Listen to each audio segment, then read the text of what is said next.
इस monsoon session में जो अभी चल रहा था 2025 का मानसून सेशन, उसमें होम मिनिस्टर अमित शाह ने 130वां संविधान संशोधन बिल 2025 लोकसभा में प्रपोज्ड किया।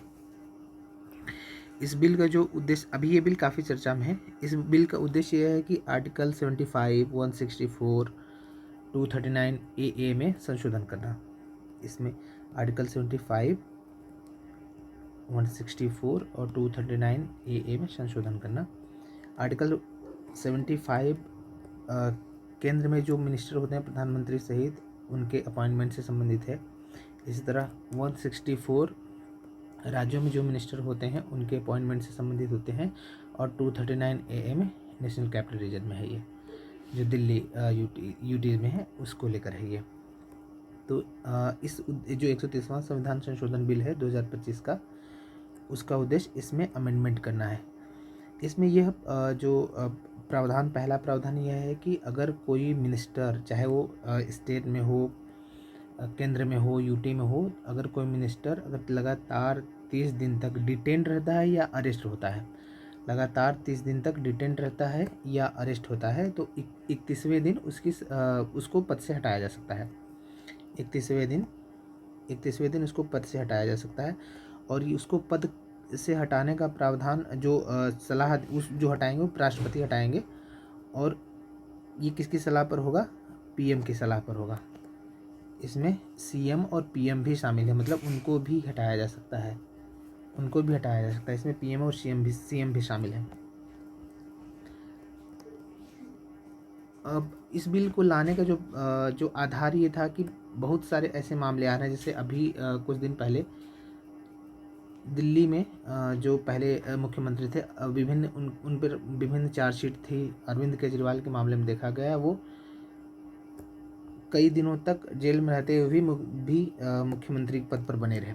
हालांकि सुप्रीम कोर्ट ने उनको गवर्नमेंट ऑफिस में जाने से या फाइल पर साइन करने से उनको रोक दिया था, और ये सलाह दिया था कि चाहे तो अरविंद केजरीवाल रिजाइन कर सकते हैं, मतलब उनको रिजाइन दे देना चाहिए।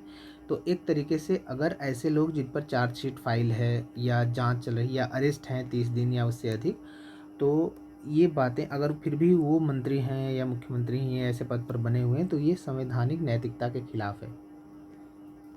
हालांकि भारत में इस तरह से जो रिप्रेजेंटेशन ऑफ पब्लिक एक्ट है, उसमें एक प्रावधान ये है कि अगर यहाँ पे अगर कोई एमपी एमएलए अगर उसको किसी मामले में 2 साल 2 ईयर्स या उससे ज़्यादा सज़ा होती है, ये आरपीए का सेक्शन 8 कहता है, आरपीए 1951 का सेक्शन 8, अगर उसको 2 साल या उससे अधिक की सज़ा होती है, तो ऐसे मामले वो जिस तारीख को रिहा होगा, 2 साल सज़ा पूरा करने के बाद या जो भी सज़ा हुई हो, अगर जिस तारीख को रिहा होता है उसके 6 साल बाद तक वो चुनाव के लिए अयोग्य समझा जाएगा। ये आरपीए का जो RP representation of public act है उसके तहत है ये। लेकिन ऐसा ये कहा जा रहा है कि क्या मतलब जो एमएलए होते हैं, जो एमएलए या मिनिस्टर होते हैं, एमएलए और मिनिस्टर में इनकी रिस्पॉन्सिबिलिटी अलग अलग हो सकती है, लेकिन इनके जो योग्यताएं हैं इनकी वो सेम है। तो इस आधार पर मिनिस्टर को भी एक संवैधानिक नैतिकता के खिलाफ मानते हुए ये बिल प्रपोज किया गया है कि ऐसे मिनिस्टर को भी हटाया जाना चाहिए कि वो जो गवर्नमेंट ऑफिस है या उस पद को होल्ड न करें जब तक डिटेन रहें या अरेस्ट रहें। ये ऐसे केस में जिनमें सज़ा 5 साल या अधिक की हो, जिसमें सज़ा 5 साल 5 ईयर्स या अधिक की हो, अगर उसमें डिटेन होते हैं तो ऐसा किया जा सकता है। हालांकि उसके अगर डिटेंड के बाद या अरेस्ट के बाद चाहे तो उनकी पद वापसी हो सकती है, उनको रिवर्स किया जा सकता है उस पद को। तो ये पूरा बिल इस पर बेस्ड है कि क्या जो मिनिस्टर हैं किसी भी, चाहे स्टेट में, यूटी में या केंद्र सरकार, यूटी मतलब जहाँ विधानसभाएं हैं, या केंद्र सरकार में, तो क्या उनको, अगर उन पर चार्जशीट फाइल होती है या उनको 30 दिन तक अरेस्ट रखा जा सकता है, क्या उस दौरान भी पब्लिक ऑफिस या मिनिस्टर पद होल्ड कर सकते हैं कि नहीं। तो अभी तो ये पूरा विवादित, इस पर काफ़ी विवाद है। तो ये पूरा का पूरा जो बिल है वो जेपीसी के पास चला गया है, ज्वाइंट पार्लियामेंट्री कमेटी के पास।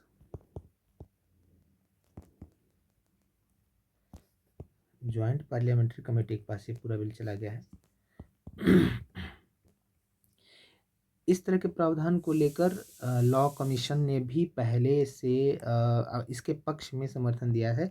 लॉ कमीशन ने अपनी रिपोर्ट, इसकी 2 रिपोर्ट आई हैं इस मामले में। एक तो 170वीं रिपोर्ट और 244वीं रिपोर्ट में भी लॉ कमीशन ने ऐसा कहा है कि ऐसा प्रावधान होना चाहिए। सुप्रीम कोर्ट ने भी माना है कि हालांकि सुप्रीम कोर्ट ने ये कहा है कि वो कानून तो नहीं फ्रेम कर सकते, सेपरेशन ऑफ पावर के अगेंस्ट है, कानून नहीं फ्रेम कर सकते, लेकिन ये पूरा जो कानून बनाना संसद का मामला है।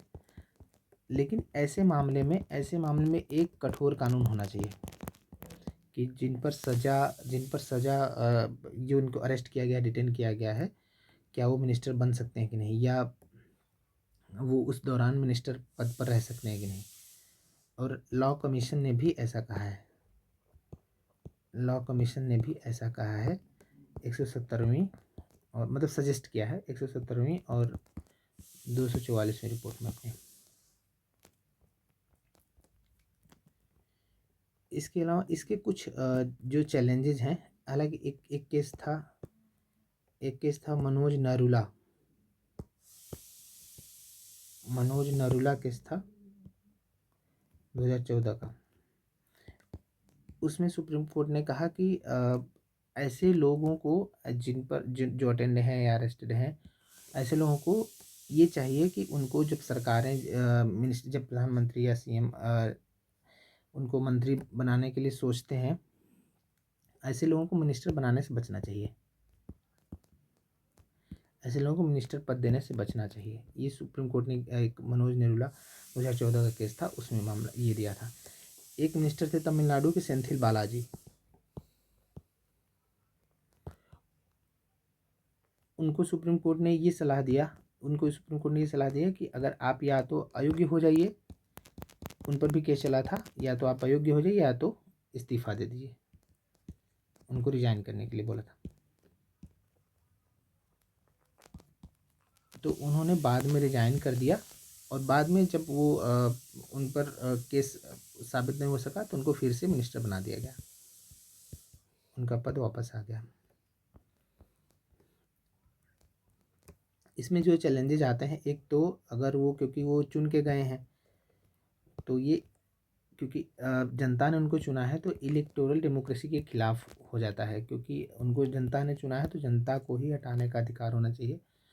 अब ये इस तरह से बिल के माध्यम से ये, या प्राइम मिनिस्टर कैसे हटा, या राष्ट्रपति कैसे हटा सकते हैं इसको, तो ये इलेक्टोरल डेमोक्रेसी के खिलाफ हो जाएगा। जो अभी विरोध हो रहा है इसका, उसका कारण भी यही है।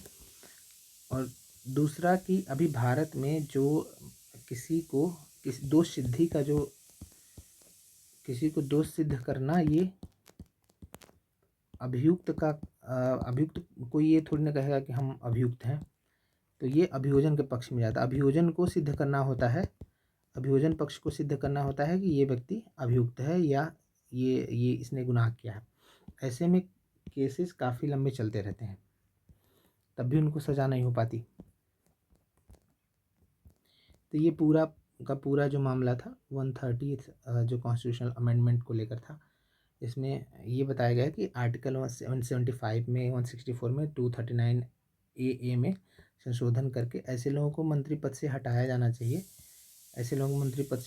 चाहिए। जो 30 दिन या 30 दिन, कम से कम 30 दिन लगातार होना चाहिए, इसमें डिटेन हो या अरेस्ट हो। और इसमें जब ये ख़त्म हो जाता है, जब वो बाहर आ जाते हैं, तो उनको वो पद बहाल भी हो सकता है, वो पद पर अपने वापस आ सकते हैं।